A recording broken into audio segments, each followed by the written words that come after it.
Hi there! In this video, I'm going to show you how to make a snowflake lantern decoration using plastic hangers.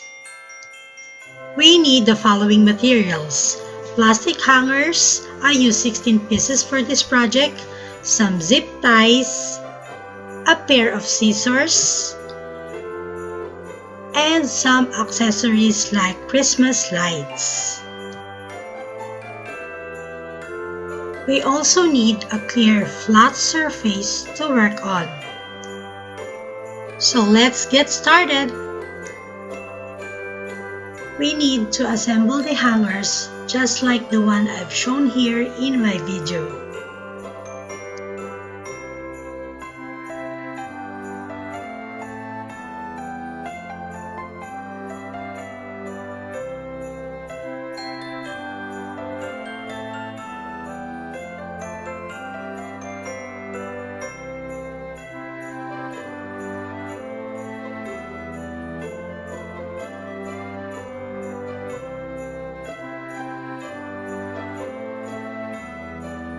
Continue this pattern using a total of 4 pairs or 8 hangers.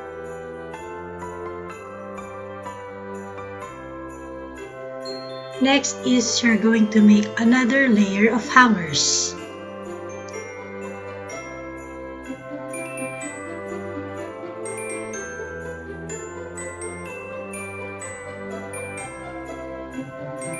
Continue creating the new layer until you've used 4 pairs or 8 hangers.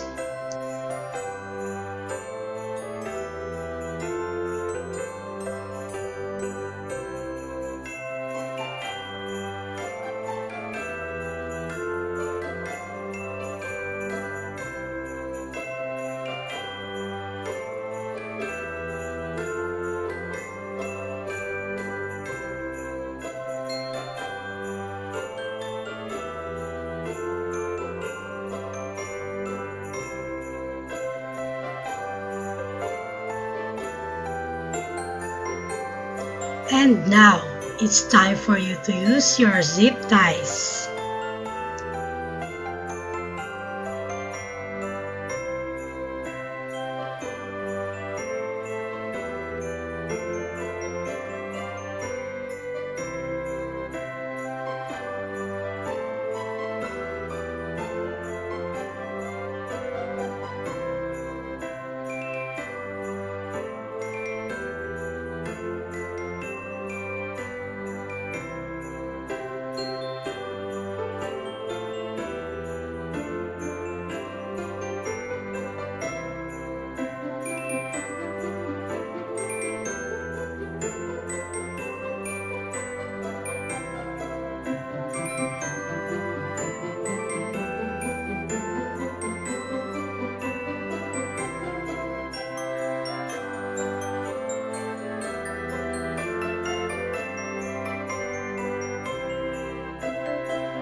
After you're happy with how it looks, pull the zip ties tight and cut the ends off.